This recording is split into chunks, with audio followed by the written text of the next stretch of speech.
Hlídal. Dobré ráno. A Radek Večeřa. Dobré ráno. Dobré ráno. Krásné ráno. Tak vy jste mistři světa z Mexika v soutěži družstev. Jak je to možné, že Češi porazili zbytek světa? 45 zemí, 148 závodníků, dokonce i 21 žen. V čem jsme tak dobří? Takže jsme dobří, protože jsme nejlepší. To trénujete tak dobře tady v Česku, nebo že máme tady jiné podmínky než ostatní družstva? Právě, že v těch podmínkách to zase tak není, protože Česká republika je poměrně malá zemička a nemáme tady vysoké hory, takže se nevyrovnáme sousedním alpským zemím. Takže spíš to bude o zkušenostech a o chuti vyhrávat prostě. No. Ale vypadáte velice úsměvavě, hlavně Renata. Renata, jaké to je být mezi chlapy? Vy jste jediná žena v družstvu? Ano, jediná žena. Vlastně z každého státu se nominovala pouze jedna žena. A díky tomu, že už vlastně závodím delší dobu, takže už tady kluky znám dobře a jsme sehraný tým. Jako závodění nebo kluku? Nebojíte se létat? Kluci vypadají, no taky toho můžeme říct. No, když člověk se tomuto sportu věnuje déle, tak získá jakési zkušenosti a zjistí, že má stále nějaký respekt tomu lítání. Takže respekt tam je, strach trošičku, ale pokud jako nepřeceňuje své schopnosti, tak se nemá čeho bát. Jak jste se vlastně dali dohromady? Mě to teď napadlo, když tady je seskupení vlastně 4 různých lidí. Jak to vzniklo? Každý lítal sám, pak jste si řekli, že to zkusíte dohromady. Tak to spíš ten sport nás dal dohromady, než že bychom se takhle potkali. My třeba s Davinem jsme z Prostějova, z jednoho města, ale potkali jsme se u lítání. Já se vrátím zpátky k tomu Mexiku. Jaké tam byly disciplíny? V čem jste vlastně soutěžili? Pojďte nám to přiblížit. Já? Klidně. Tak lítalo se tam hlavně přelety, nebo jenom přelety. To znamená, že jsme odstartovali a nastoupali jsme co nejvíc a čekalo se na startovní povel v předem určeném sektoru a pak jsme letěli na vytýčené otočné body a do cíle. Takže v průměru třeba ty naše závodní kola tam měřili kolem 100 kilometrů a v tom vzduchu za ten jeden den jsme strávili kolem 5 hodin. Teď vidíme záběry, to jsou záběry přímo z Mexika, když jste nahoře, létáte. A takhle vlastně to družstvo vypadá, respektive to soutěžní pole, že je tam ve vzduchu kolik asi? No, je tam zhruba těch 150 pilotů. 150 pilotů. Dalo by se to de facto přirovnat třeba k pelotonu v cyklistice, kdy vlastně na tom startu je poměrně husto v tom vzduchu. Jsou nějaké srážky, bouračky?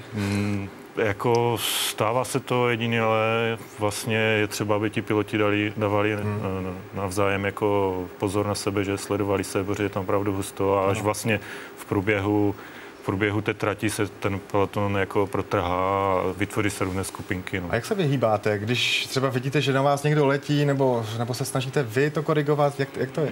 Jak to je? Jsou tam nějaká pravidla?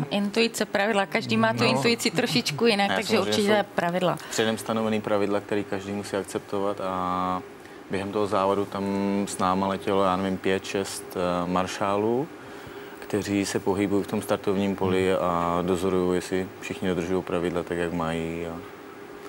Tak my dneska taky trošku soutěžíme, takže já se právě zeptám, když letí 2 piloti proti sobě, co mají udělat?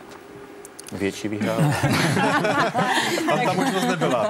Tak my si počkáme, nám diváci určitě správně odpoví. Pojďme zpátky do Mexika. Co se vám tam nejvíc líbilo? Co mexická jídla? Co mexické ženy? Co kultura?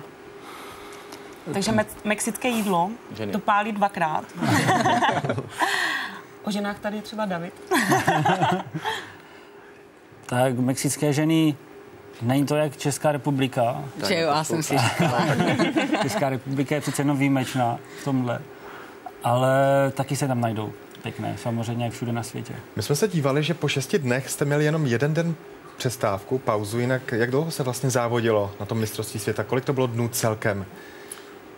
Závodilo se vlastně 12 dnů dohromady a vlastně po 6 dnech musí být jako je nucená pauza, aby si mohli taky odpočinout piloti. Ale my, jelikož jsme přijeli trošku s malým zpožděním, protože jsme měli problémy na letišti a nepřišly nám batohy, tak vlastně třeba Tomáš lítal skoro 3 týdny bez jediné přestávky, protože potřebujeme doladit svá křídla a potřebujeme se taky nějak... No Tomáši, vy jste skončil v jednotlivcích na 4. místě, takže to bylo nejlepší umístění z celého družstva v jednotlivcích, myslíme. Takže to je pěkné.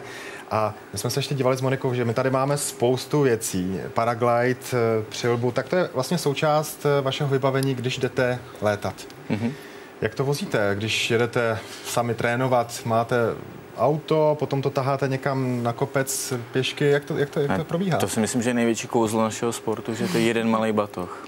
Jeden malý batožek. No, zase tak malý není, jako, ale dá se to unést na zádech. A...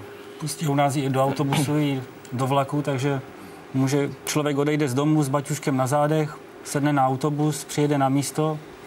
Je to vlastně nejmenší létající zařízení, no, co existuje. A čím to je, že to létá? Vysvětlete to jednoduše a laicky. Tam jsou nějaké otvory, které různě korigujete stoupavost. Tak ono to křídlo, když se nafoukne, vlastně vytvoří nějaký aerodynamický tvar, takže vytváří tu tlakovou sílu a pak tím, že se vlastně pohybuje vzduchem, tak letí. Má to vlastně profil křídla jak letadlo. A čím to je, že vlastně vyletíte nahoru? Vy taháte nějaké speciální šňůrky, které mají Podívej se, kolik jich tam je. Ten padák sám o sobě jako nestoupá, on vlastně letí jenom má dopřednou rychlost a my vyhledáváme ve vzduchu stoupavé proudy, stejně jako ptáci, třeba dravci nebo čápy, že a kroužíme v té termice. Takový, už jste se předělali. Je to takové cestování vzduchem vlastně. Těm ptákům. Takže předpovědi počasí, sledujete bedlivě, směr větru a tak dále. Je třeba znát meteorologii dobře. Jak moc je oblíbený tento sport u nás? Já myslím, že u nás máme velkou členskou základnu, že i naše zemíčka, tak jak je položená, tak si myslím, že máme vhodné podmínky na lítání. I důkazem toho je, že teď v loňské sezóně vlastně byl vytvořený evropský rekord u nás v letu na volnou vzdálenost a poměrně hodně lidí se tomu věnuje. Ta členská základna je kolem 4 000 lidí, si myslím. No a dámy a pánové, ještě poslední otázka, co chystáte do budoucna? Budete opět mistři světa a tak dále? Doufám, že to obhájíme ještě na potřetí a budeme v tom pokračovat určitě. Skvělá tečka dnešního povídání. Tak moc děkujeme vám, Renato, a klukům, ať vám to teda létá, ať nepadáte, ať se nestrážíte. Držíme palce samozřejmě a přejeme krásný den. Mějte se. Děkujeme. Nashledanou.